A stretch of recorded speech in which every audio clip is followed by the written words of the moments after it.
aquí estamos de nuevo, luego de unas cortas vacaciones. Y el aterrizaje, por fortuna, pues estuvo más bien suave en términos de errores esta semana.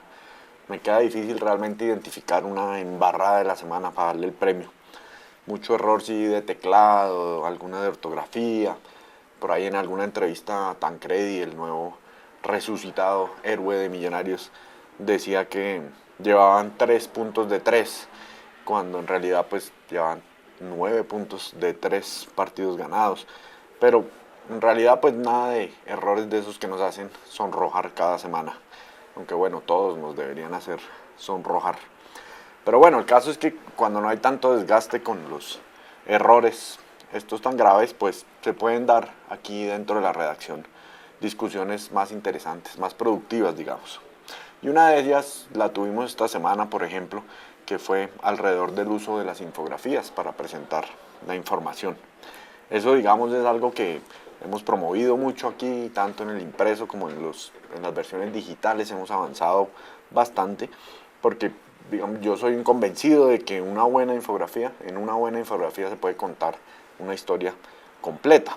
Pero claro, hay que tener cuidado y de eso discutíamos en alguna reunión de editores esta semana, porque no toda información sirve para presentarla en una infografía. El infógrafo tiene que trabajar muy de la mano con quien tenga la información para entender qué es lo relevante, qué es lo que debe decir una infografía, y en base de todo eso, en base a todo eso, determinar qué tipo de infografía utilizar para que la información sea clara y digamos se justifique presentarla de esa manera y no de otra.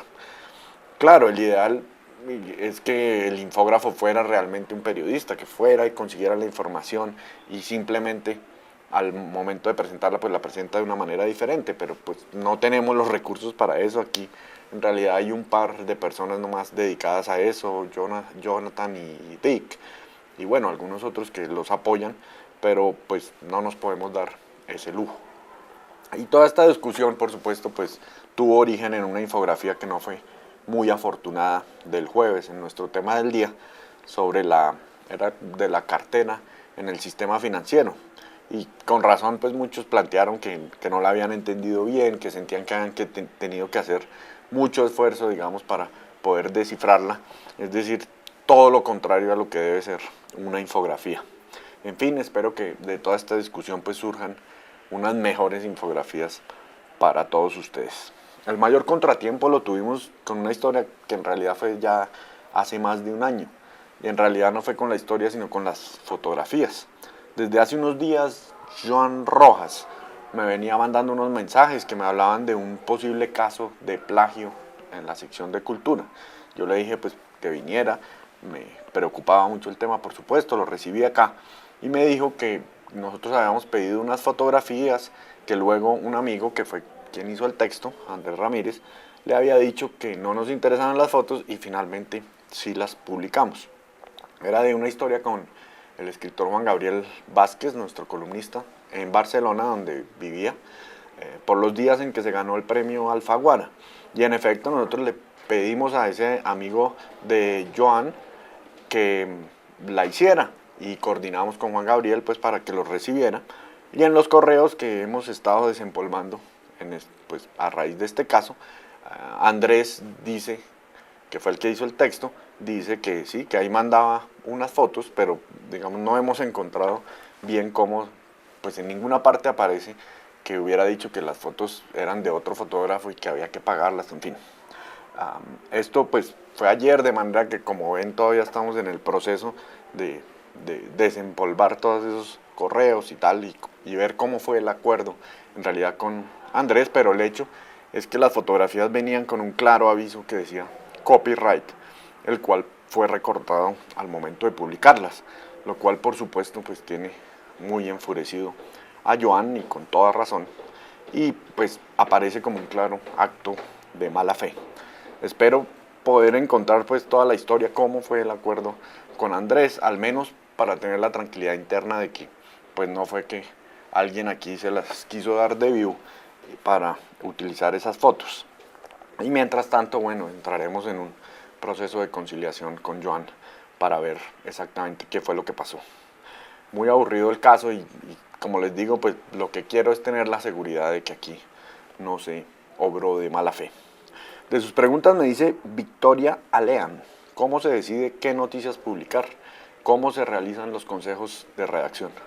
Obviamente pues ese no es un proceso tan mecánico como para explicarlo aquí eh, bien, pero digamos que aquí al menos pues redactores y editores tienen realmente mucha autonomía para desarrollar sus historias, los temas digamos que van a tratar. Y hay varios procesos durante el día que nos van permitiendo la publicación de las noticias y de las historias. Digamos que el eje central sí es un consejo de redacción que hacemos en todas las mañanas, tipo 9 de la mañana más o menos, donde recogemos primero el panorama de quienes han venido trabajando desde temprano en los digitales, en el .com, en la versión del iPad, que han venido interactuando con las redes sociales, y de allí damos la discusión ya con los editores que definen digamos, los temas que van a tratar durante el día, y ahí digamos que diseñamos una hoja de ruta para el día, tanto para el impreso, para el .com, para el iPad. Pero eso, como les digo, pues es lo esquemático. Y durante el día, por supuesto, pues varía mucho esa hoja de ruta, la misma agenda noticiosa que se va produciendo, lo que se va publicando en los digitales, la labor ya de edición de esas historias, algunas que habrá que dejar, que les necesitan más trabajo, en fin, todo eso se reenfoca y se decide pues qué notas finalmente van en el impreso, pero al mismo tiempo, claro, en el digital se están constantemente actualizando las notas, los mismos redactores van subiendo sus notas conforme las van desarrollando y eso en parte explica que se vayan tantos errores de digitación, de tiempos verbales, cosas de ese tipo, porque muchas veces son los redactores en sus móviles escribiendo la nota y subiéndola ellos mismos. De manera, no sé si contesté la pregunta, pero pues realmente hay como una hoja de ruta que tratamos de seguir, pero que varía muchísimo durante el día. Bueno, no más, nos vemos la otra semana. Chao.